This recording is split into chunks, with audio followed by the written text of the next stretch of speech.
अस्सलाम वालेकुम नाज़रीन, मैं हूं आपका मेज़बान सईद इसरार शाह। हम लोग मौजूद हैं इस वक्त सिटी कोर्ट के अंदर और हमारे साथ इस वक्त सज्जाद उमर फारूक साहब मौजूद हैं। हाई कोर्ट के वकील हैं और माशाल्लाह से इनके वालिद साहब एक बहुत बड़ी हस्ती हैं और ये ख़ुद भी एक नामी गिरामी वकील हैं। हम इनसे बातचीत करेंगे मौजूदा दौर के ऊपर, जो मौजूदा दौर इस वक्त चल रहा है, जो हालात चल रहे हैं मुल्क के, पाकिस्तान के, उसके बारे में हम बातचीत करेंगे। जी सज्जाद भाई, आप थोड़ा रोशनी डालेंगे ये मौजूदा हालात जो चल रहे हैं इस वक्त, जो मतलब मामला जैसे गर्मा गर्मी चल रही है, उसके बारे से आप क्या कहेंगे? मौजूदा दौर के हालात में ये है कि एक गरीब आदमी की भी गरीब आदमी आप क्या कह रहे हैं कि और दरमियाना तबका जो था जी, वो भी पिसते उसकी ये हालत हो गई है कि उसको एक वक्त की रोटी नहीं मिलती है। जी जी। और हमारे सियासतदानों के हालात ये हैं कि वो अपनी मार दाड़ के चक्कर में लगे हुए हैं, एक दूसरे को गालियाँ देते हैं, एक दूसरे को ये सही नहीं है, ये सही नहीं है। इनको आज तक ये नहीं हुआ कि इस 4 साल इमरान खान के और अभी जो साल ये गुजरा 6 महीने जी आपका PDM के, इसमें लोगों की हालात ये हो गई है कि लोग खुदकशी करने पर मजबूर हो गए। सही।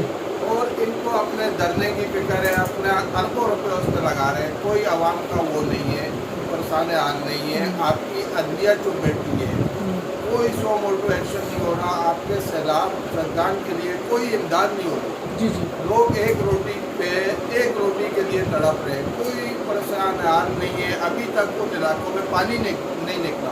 सज्जाद भाई, ये जैसे कि अभी लोग मतलब सियासतदानों की बात कर रहा हूँ, लोगों ने कहा, NGOs वगैरह ने भी बहुत सारा वहाँ फंड पहुँचाया और हम लोगों ने दिया, हम लोगों ने किया जो है, तो इसके बारे से आप क्या कहेंगे?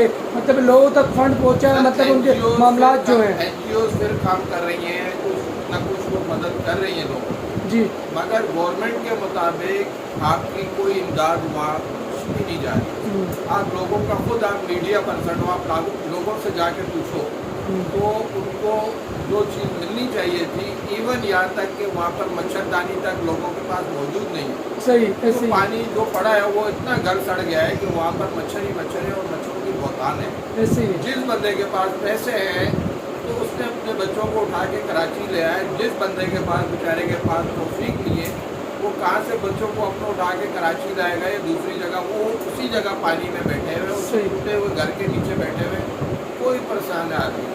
और हमारी जो गवर्नमेंट है उसको इमरान खान के डरने की फिक्र है, इमरान खान को अपने ही फिक्र है कि जी मैं डरना इस्लामाबाद पहुँचा दूंगा। उसने 4 सालों में उससे पूछा जाए कि 4 सालों में उसने आवाम के लिए क्या किया, उसने कौन जो वादे किए थे वो तक एक वादा भी पूरा नहीं किया। जो उसने नौकरियां देनी थी, जो उसने लोगों को मकान बना के देने थे। दूसरी चीज़ ये है कि जो वो ये कह रहा था कि ये चोर है, अगर चोर है तो उनको सजाएं क्यों नहीं हुई? हर चीज़ जुडिशरी उसके हाथ में थी, फौज उसके हाथ में थी, तो उससे सजाएं क्यों नहीं दी?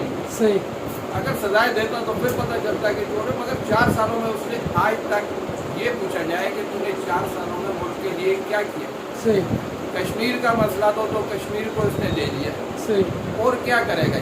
सही। अब आगे के लिए क्या करेगा? आगे इससे क्या उम्मीद है लोगों की? जी बोले। मेरा तो ये उसूल है कि अवाम के बुरे हालात हैं, ना तो इमरान खान कुछ कर सकता अवाम के लिए, ना तो नवाज शरीफ। उस वक्त इमरान खान कहता था कि मैं आलू टमाटर के लिए नहीं आया हूँ, मीडिया पे खुद इसने बोला था, और आज ये कह रहा है कि जी अवाम की इतनी महंगाई हो गई, ये हो गया, वो हो गया। उस वक्त ये कह रहा था कि मैं मुल्क को बना रहा हूँ। आज इसको ये चीज़ें याद आ रही है, पहले इसको जब हुक्मरान था उसको चीज़ें याद नहीं आ रही। बहुत शुक्रिया आपका। नाज़रीन, ये थे हमारे साथ सज्जाद खान साहब, जिनसे हमारी बातचीत हो रही थी। इसका मैं इजाज़त चाहूँगा। आपका मेज़बान सईद इसरार शाह, बहुत शुक्रिया।